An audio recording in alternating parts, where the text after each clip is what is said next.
World Children's Day is an international day celebrated on the 20th of each year. This day is celebrated to promote international togetherness, awareness among children worldwide, and improving children's welfare. On this day, UNICEF calls on supporters and partners to share a positive message of equality and inclusion for every child. For this special interview, I am your host, Hilma Immanuel, and joined by Ranicia Louw from the Junior Council and Metarere Tjihenuna from Paralympics. Good evening and welcome to our daily roundup. Good evening. Okay, so here I have a few questions for you. Starting with Ms. Ranicia. Can you share with us what equality and inclusion means to you as a Namibian child? For me personally, equality means everybody gets a seat at the table and everybody gets a chance to say and speak their mind.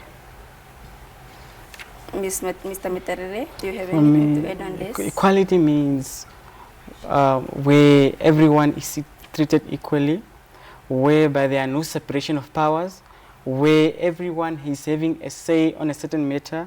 When they discuss a certain discussion or topic, that's when they include everyone without leaving everyone out. Inclusion means bringing everyone in, being included in a discussion. And that's what it means for me. Thank you. Okay, Mr. Metarere, do you think the country is doing enough, or is it really giving priority to inclusivity for children in terms of education? Thank you for the lovely question. A lot has been done, and a lot are still to be done. Yes, the government has prioritized by giving children enough, but still they need more education. Children from rural areas like disabled people, they are not all going to schools. They need schools also. They have to bring the togetherness. They should introduce whereby disabled people should also be included in tertiary institutions, not having a fear. They should create the togetherness by advocating parents. Yes, parents are having that fear, saying that no, I don't want to take my child to school, he's disabled and so on. But if the government can create schools to advocate parents on the importance of taking the differently able child to school, they will know the importance. And yes, also not also tackling on the disabled people, also on the able children. Yes, there are really schools to be built for them. They should really build schools. If you go to a poor, they should really build schools from there for those kids also. Yes, we all know that Namibia is a developing country. Infrastructure needs to be also in place for this developing country, just like in America also. Thank you. Ms. Louw? I just want to add that not only schools need to be taken into consideration when catering for differently abled people. I think that public buildings like the mall or the hospitals, yeah, but the mall, how many malls do you know that have lifts? I mean, the newest malls that are built, Grove and Marua, obviously they do, but most of them only have escalators. So I think that should also be taken into consideration from our government.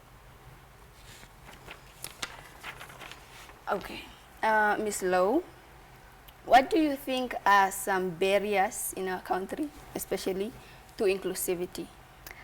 Well, for me personally, I think that there are many different barriers. Some can be financial, some can be social, some can be political. For me, a big barrier that is social is parents. Parents think that marrying your child off at the age of 14, they are still thinking in a very old-fashioned way, and I think in the government, this should also be something that needs to really change. The government should be including children's parliament, for example, more, and their voices should be heard way more. I think the government hears us, but they don't take us into consideration, and that is the problem for me. Mr. Metarere, would you like to add on this? For me, I think it's lack of fear from peers, children. They lack the capacity to voice up. which is one of the limiting factor when it comes to inclusion, whereby students or children are not able or afraid to voice up. But if we introduce, eradicate or repudiate this fear from these children, then inclusion will be there. I'm telling you, there will be togetherness among students, teachers, children. They will enjoy it. They will have the capacity to voice up when they need their voices to be heard. They won't have lack the capacity to say, no, what if what I'm going to say is wrong?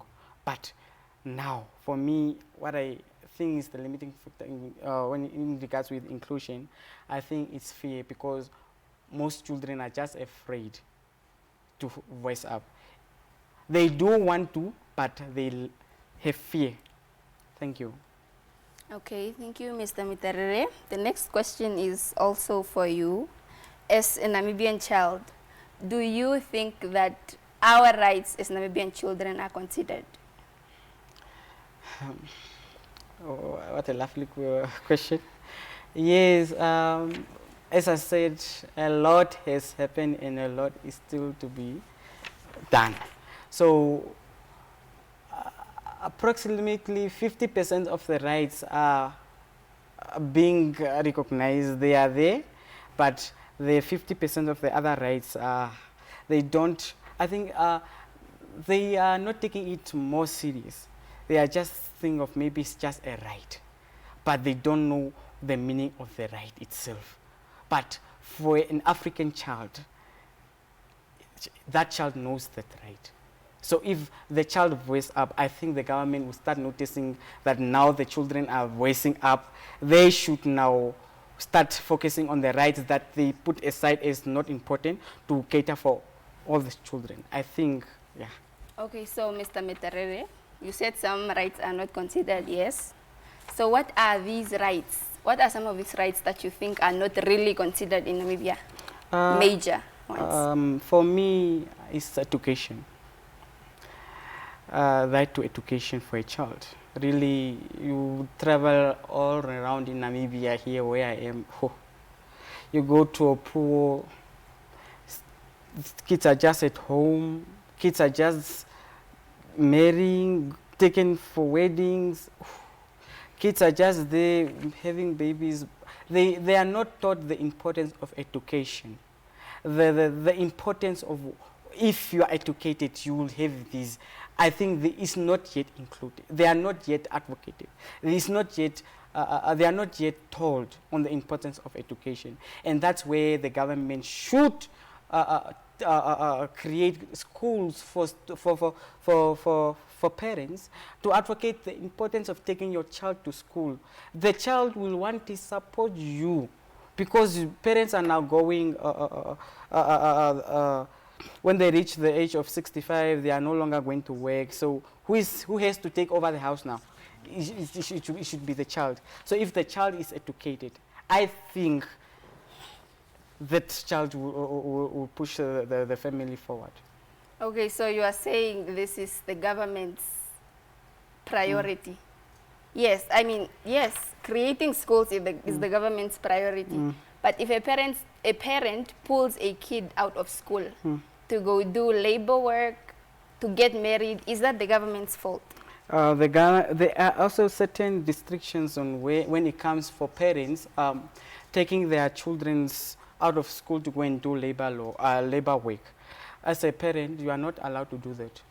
It's in the scope of parents. The government has that right to discipline the parent if those situations are reported, and I guarantee you the government will discipline those parents if those matters are reported. As I said, they lack the capacity to voice up. Your parents tell you, no, go and work. School is not for you. You, as a child, you know that you are dependent on your parents. You won't have a say. But if there are certain strategies on students that know, if you want to have a voice, go here, go where. And I'm telling you, those parents will be disciplined. Trust me. Okay, thank you, Mr. Metarere. Ms. Louw, what do you think about what Ms. Metarere said? Can you repeat the question? You are a Namibian child. Do you think that our rights as Namibian children are considered in the country? By the government. We can't exactly focus on the government. Anywhere, everywhere. No. I'm a member of the Junior Council, and you are a member of the Children's Parliament, am I right? For Junior Council, we have never sat in the Parliament. We've never been a part of the big discussion. You have, and as far as I'm concerned, how you have voiced your opinions and your problems to the council, right? How many of those problems have actually been solved? How much progress is there to the problems that you have voiced? I don't see any. So I think the government should really start taking initiative. We are the future. The children of Namibia are the future. And the government does not realize that. And like I said, that's the problem. The government has this very old age way of thinking. So. Okay, thank you, Ms. Louw. Okay, so our last question. Overall, what do you as a Namibian child, we are celebrating this World Children's Day on the 20th. So what do you expect from this day as a Namibian child? For me, I would be satisfied with even just one person gaining more, having more education on this topic. How many people know why we celebrate Children's Day? When I first came here, I didn't know why we celebrated. I didn't even know that there was a Children's Day. So for me, even if just one person sits down and listens to this and is like, oh, there's a Children's Day, let me go and do research. If there's just one person who goes and Googles about it, for me that is already, it makes such a big difference, because then people are more aware of children's rights and of children's rights needing to be taken more into consideration, especially in Parliament, and there will be more of a community encouraging the government to do so. Mr. Metarere, what are you expecting from this World Children's Day? What I'm expecting is parents to celebrate, to recognize the importance of having kids. I'm expecting children for that day to shout out and say, I am an African child, and this is my day where I am able to recognize my rights as an African child. To that day, I will be expecting a lot of joyful songs from children, singing, dancing, rejoicing, stating that this is their day. I'm expecting a lot from children, and children out there, please. On the 20th is your day. Celebrate it, because it comes once a year and use it. That's where you have to voice up. That's where you should have that fear in yourself, saying that, no, I'm restricted to certain things. On that day, enjoy as an African child. Your rights are there on the table. It just needs you to execute your rights as an African child. I'm expecting those things from the African children.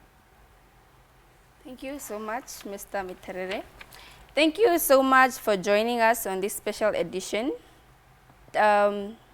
Daily Roundup continues right after this.